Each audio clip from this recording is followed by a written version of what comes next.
میں نے کہا ہم قرآن کا وسیلہ بھی مانتے ہیں، ہم عمل کا وسیلہ بھی مانتے ہیں، دیوبند والے قرآن بھی مانتے ہیں، پیغمبر کا فرمان بھی مانتے ہیں۔ ہم سے بات کرو، دلیل غلط ہے تو پھر بات کرو۔ ہم نے عمل کا وسیلہ بھی مانا، فرمان پیغمبر میں ہے۔ ہم نے ذات کا وسیلہ بھی مانا، یہ قرآن پیغمبر میں ہے۔ ہم نے قرآن بھی مانا ہے، ہم نے پیغمبر کا فرمان بھی مانا ہے۔ اور اگلی بات، بھئی عمل تو ذات سے نکلنا ہے، ذات نکال دے عمل ہے ہی نہیں۔ میرے جملوں پہ غور کرنا، عمل ذات سے نکلتا ہے، ذات ہٹا دے عمل ہے ہی نہیں۔ تو پتا چلا عمل کا وسیلہ بھی پیغمبر کی ذات ہے، عمل کا وسیلہ بھی پیغمبر کی ذات ہے۔ ہم یہ بھی مانتے اور وہ بھی مانتے۔ میرے کہا میں اختصار سے چل دوں۔ نمبر 2 مسئلہ، وَمَا كَانَ اللَّهُ لِيُعَذِّبَهُمْ وَأَنْتَ فِيهِمْ۔ اسے ایک بات سمجھے، اللہ فرماتے ہیں میں نے انہیں ہلاک اس لیے نہیں کیا میرے پیغمبر بچائیے ہے، بجائے ان میں آپ کی ذات موجود ہے۔ مفتی محمد شفیع رحمت اللہ علیہ نے اس آیت کے بعد معرف القرآن میں لکھا ہے کہ جب اللہ نے انہیں ہلاک نہ کیا وجہ پیغمبر کی ذات ہے، تو جب حضور مکہ سے مدینہ چلے گئے اب تو ان میں نہیں ہے، ہلاک کر دینا چاہیے، اب تو نبی ان میں نہیں ہے، اب ہلاک کیوں نہیں کیا؟ کوئی کہہ سکتا ہے انت فیہم کا معنی یہ ہے کہ جب تک آپ انسانوں میں ہیں، ابھی حضور ہیں تو انسانوں میں ہلاک اس لیے نہیں کیا۔ میں اپنے لفظوں میں بات سمجھا رہا ہوں، پھر آپ کہہ سکتے ہیں نبی فرشتے عرش پہ چلے گئے ہیں، اب تو انسانوں میں بھی نہیں ہے، انہیں ہلاک کر دینا چاہیے۔ لیکن کوئی بندہ کہہ سکتا ہے عرش پہ چلے گئے لیکن ہے تو دنیاوی وجود کے ساتھ، نبی موت سے پہلے دنیا میں، تو جب تک دنیا میں رہیں گے خدا انہیں ہلاک نہیں کرے گا۔ تو پھر وقت آیا حضور نے دنیا کو چھوڑا، قبر برزخ میں تشریف لے گئے، اب تو ہلاک کر دینا چاہیے، اب تو دنیا میں بھی نہیں ہے۔ مفتی محمد شفیع رحمت اللہ علیہ لکھتے ہیں اب ہلاک کیوں نہیں کیا؟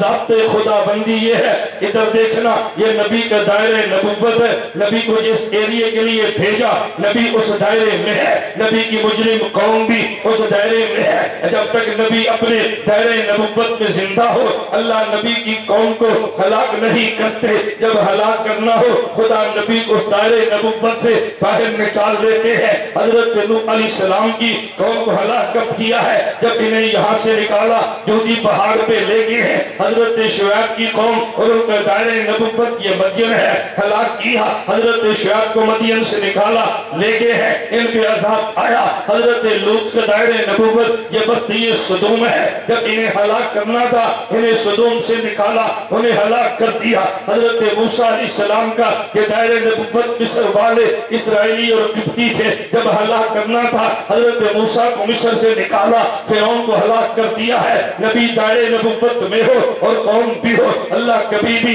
قوم کو ہلاک نہیں کرتے۔ میرے محمد کی قوم کو خدا نے ہلاک کیوں نہیں کیا؟ پتہ یہ چلا میرے نبی کی قوم کو خدا ہلاک تب کریں گے جب حضور کا جو دائرہ نبوت جہاں سے نکال لیں گے۔ حضور مکہ میں تھے تب بھی انت فیہم ہے، مدینہ میں تھے تب بھی انت فیہم ہے، حضور فرش پہ تھے تب بھی انت فیہم ہے، عرش پہ تھے تب بھی انت فیہم ہے، اس جہان میں تھے تب بھی انت فیہم ہے، جہان بدل گیا تب بھی انت فیہم ہے۔ وجہ یہ ہے میرے پیغمبر کا دائرہ نبوت یہ مکہ بھی ہے، دائرہ نبوت مدینہ بھی ہے، دائرہ نبوت فرش بھی ہے، دائرہ نبوت عرش بھی ہے، دائرہ نبوت یہ جہان بھی ہے، دائرہ نبوت وہ جہان بھی ہے۔ جب مکہ میں ہے تب بھی دائرہ نبوت میں ہے، جب فرش میں ہے تب بھی دائرہ نبوت میں ہے، جب عرش میں ہے تب بھی دائرہ نبوت میں ہے، اس جہان میں ہے تب بھی دائرہ نبوت میں ہے، اس جہان میں ہے تب بھی دائرہ نبوت میں ہے۔ فَأَنْتَ فِيهِمْ جب نبی دائرہ نبوت سے نکلیں گے